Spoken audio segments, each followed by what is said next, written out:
There's nothing better than the satisfaction of knowing an ex who spent her life focusing on her career, riding the rooster carousel and divorcing men ends up all alone in the end. Nothing can make a man that went through hell because of a woman feel better than knowing the woman who spent years making his life a living hell sank her own ship and wrecked her life.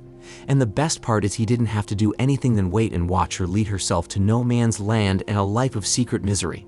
Well, I have good news for you, gentlemen, because more and more women are destroying their lives as we speak, and a lot of them are single, unmarried, and childless going into the last stage of their lives, and they have no one but themselves to blame. They have to wake up alone in their cold bed every day and reflect on the mess they made by screwing over men and blindly following the womanism movement.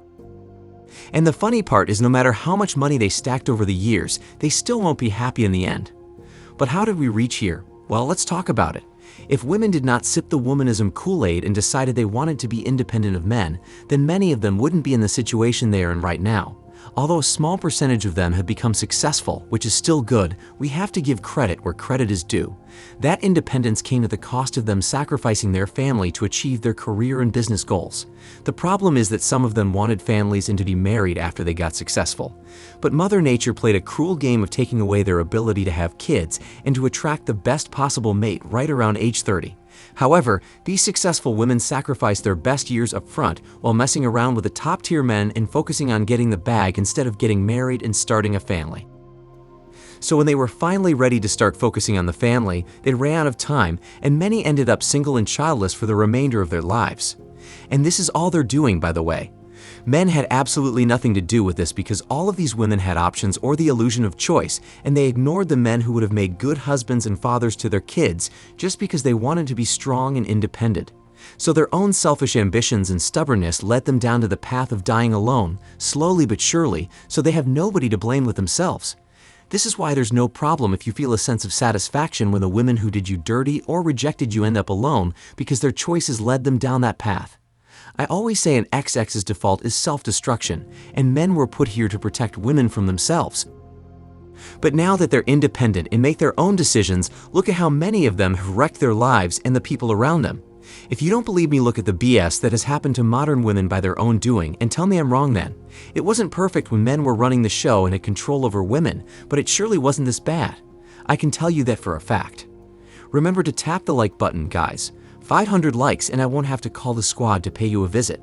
That said, the first reason why successful career women are dying alone is that they prioritize their careers and success over building a family. Women in the past have always done things the exact opposite of what the womanist movement promotes.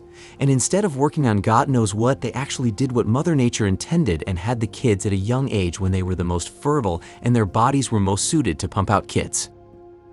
However, today's women are told to put off the baby-making process and become really career-driven in their younger years when they're the most fertile and they are able to lock down the best man that they can get. Forget raising kids and instead work for a soulless corporation in hopes of climbing to the top of the ladder and becoming the CEO. This is what women sold out their future families for, a corporation that doesn't give a crap about them and will replace or fire them when needed in the blink of an eye.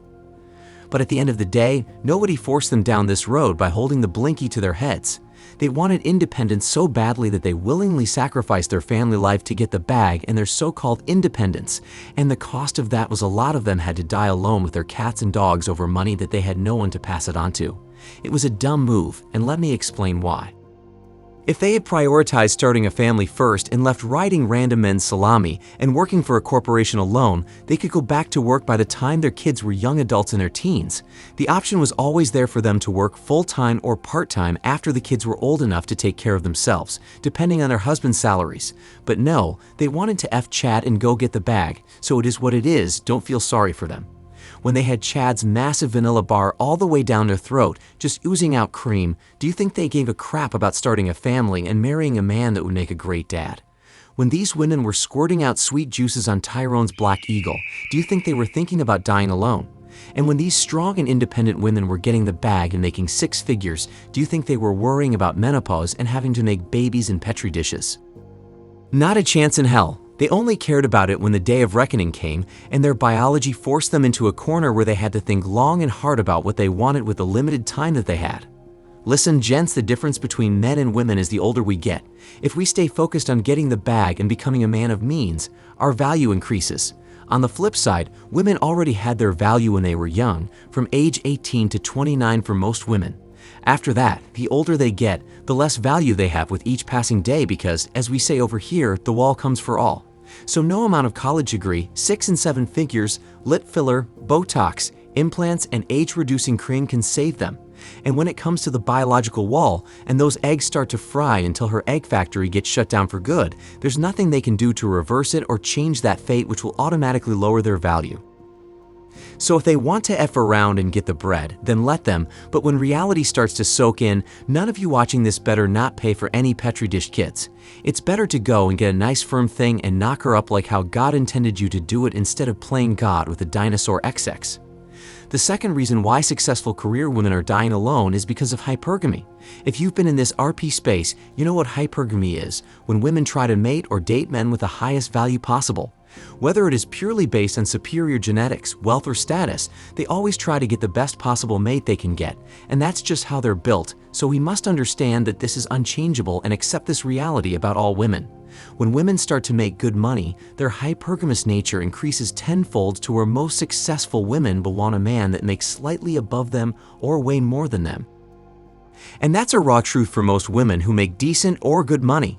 So any man who's beneath her economically automatically cannot qualify, and her eyes are set solely on the high-income earning men. This is generally. I'm aware this doesn't apply to all women, so relax in the comment section. But this is where the problem lies for women. The more success they get, the fewer men will qualify because they'll make more than most average men. That doesn't mean she has more money in the bank, it just means that, on paper, she makes more, doesn't mean she keeps more money, so let's get that straight. So at face value, because they make more money, they have fewer options for settling down and marrying because she doesn't want to settle in her mind. However, this truth doesn't apply to men because the more money men make and the more successful they become, the more options they have. So this is where these women take the L. Usually these successful women are older and past their prime, but they look for men at or above their level. But those men now have way more options available to them, from young women to older women, so it's unlikely that he'll settle down with an older successful woman when he has his choice to date young women. And as a result, the successful boss bish is just used as practice on the rooster carousel by the same men they are aiming for. The top-tier men are not settling down or marrying older women when they have the leverage, so these women end up dying alone unless they give up on trying to get the CEO and settle for a man that makes less than them. This is usually what happens, and it's their fault because they don't want to settle, so they choose to do bad all by themselves until it's too late, and no man wants to take that deal when they're around 70. The only saving grace these women have are the single and lonely young men who cannot get the women in their age group who are desperate for any piece of peace sleeve and will be happy to be with them. Besides that, most of these women are headed for cats and box wine with no man to spend the rest of their lives with. And again, whose fault is this? Theirs. They wasted their best years having fun, living it up, and grinding, and in the end, very few have something they value to show for it. I want you to understand that women won't value money and success as much as they value having kids and a family. So for most women, money doesn't matter as much as the family. So at the end of the day, most of these XXs will take an L and suffer the consequences of their actions by dying alone.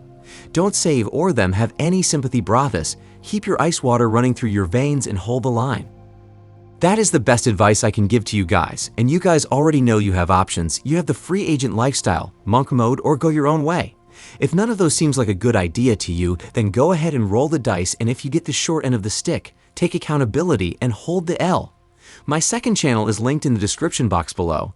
I'm almost at 1,000 subscribers, and I only need 200 more of you guys to show me some support, so go subscribe and help a brother out. Besides that, if you're new to this channel, drop a subscribe if you like RP content that will make you think and give you options. I think you guys should stay single, at least for the time being, until this economy gets better if you can't live the rest of your life alone. Also, if you want to learn why successful older women feel the effects of men checking out of relationships, then click the video on the screen right now.